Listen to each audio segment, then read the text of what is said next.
Bismillahirrahmanirrahim. Assalamualaikum warahmatullahi wabarakatuh. Alhamdulillahi rabbil alamin. Wassalatu wassalamu ala asyrafil anbiya'i wal mursalin wa ala alihi wa sahbihi ajma'in. Amma ba'd. Sidang pendengar yang dirahmati Allah Subhanahu wa taala sekalian, saya ingin mengambil kesempatan untuk mengucapkan selamat menyambut Ramadan. Dan dalam kesempatan itu kita dapat melaksanakan segala perintah Allah Subhanahu wa taala dan menjauhkan diri daripada segala larangannya. Dalam kesempatan tazkirah yang ringkas ini, saya ingin mengajak kita semua dalam bulan Ramadan ini untuk sama-sama kita mengambil kesempatan untuk mendapatkan sebanyak mungkin ganjaran pahala yang Allah Subhanahu wa taala berikan kepada kita untuk kita laksanakan. Jika kita melihat dalam ayat Al-Quran dan juga hadis-hadis yang berkaitan dengan puasa, pertamanya kita akan mendapati bahawa objektif pensyariatan puasa ke atas umat Islam adalah untuk apa? Untuk kita meraih ketakwaan seperti mana yang disebut di dalam firman Allah, la'allakum tattaqun. Saya tidak membaca keseluruhan ayat tetapi hanya mengambil poin penting daripada ayat. La'allakum tattaqun, mudah-mudahan dengan berpuasa itu dapat menjadikan kamu, yakni kita sebagai umat Islam, orang yang bertakwa kepada Allah Subhanahu wa taala.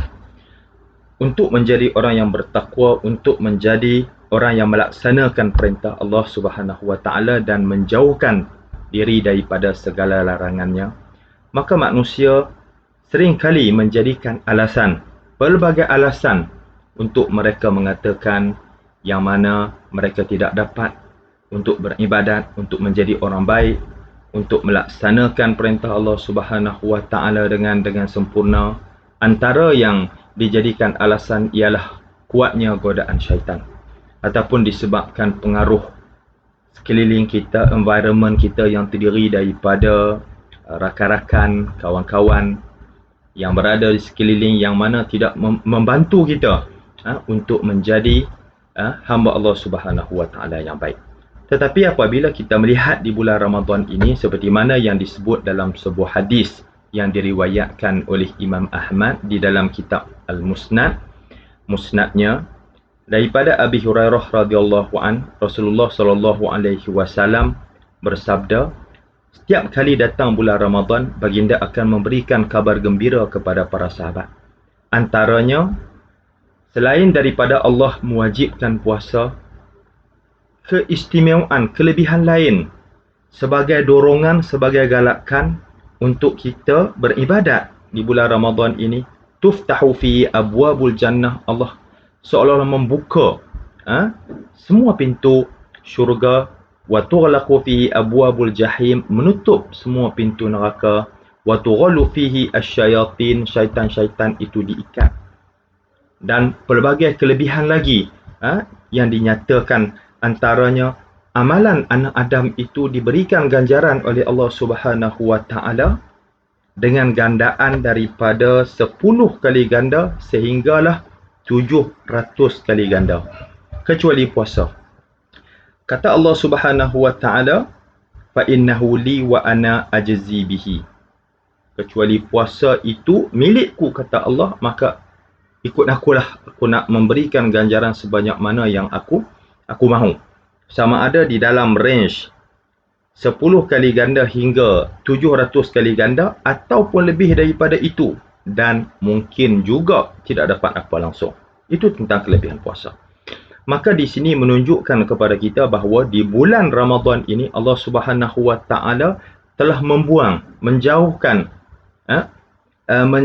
daripada kita segala perkara-perkara yang sering dijadikan alasan untuk kita tidak beribadat kepadanya, seperti syaitan. Maka syaitan itu ditangkap. Apa yang ditinggalkan oleh Allah Subhanahu wa taala kepada kita hanyalah diri kita, untuk kita kawal, untuk kita kontrol. Maka sebab itu di bulan Ramadan ini adalah bulan milik kita Untuk apa? Untuk kita membentuk diri kita menjadi hamba Allah Subhanahu Wa Taala yang bertakwa, mengikut kehendak Allah Subhanahu Wa Taala. Maka sebab itu, janganlah dalam keadaan syaitan telah ditangkap, dalam keadaan semua orang berpuasa, dalam keadaan amalan itu digandakan pahalanya, seperti mana yang dinyatakan di dalam hadis yang lain, amalan fardu itu digandakan daripada 10 kali ganda hingga 700 kali ganda. Pahala yang sunat itu diangkat, diberikan seperti pahala yang wajib. Maka di sini menunjukkan kepada kita peluang terhidang di hadapan kita untuk apa? Untuk kita educate, untuk kita develop diri kita menjadi baik. Bukan mengikut telunjuk orang lain, bukan mengikut telunjuk syaitan. Maka sebab itu, janganlah dalam keadaan syaitan tidak ada, kita masih lemah, gagal untuk apa? Untuk menguasai, untuk mendidik diri kita sendiri. Maka sebab itu, ingin saya tegaskan sekali lagi bahawa bulan Ramadan adalah bulan Allah Subhanahu Wa Taala menyerahkan kepada kita diri kita untuk kita jaga, untuk kita bentuk balik, untuk kita bersihkan semula, untuk kita jadikan diri kita ini seperti mana yang Allah Subhanahu Wa Taala nak, untuk mendapatkan, meraih ketakwaan di sisi Allah Subhanahu Wa Taala. Jadi itu saja sebagai peringatan tazkirah ringkas yang dapat kita kongsikan bersama pada kali ini. Assalamualaikum warahmatullahi wabarakatuh.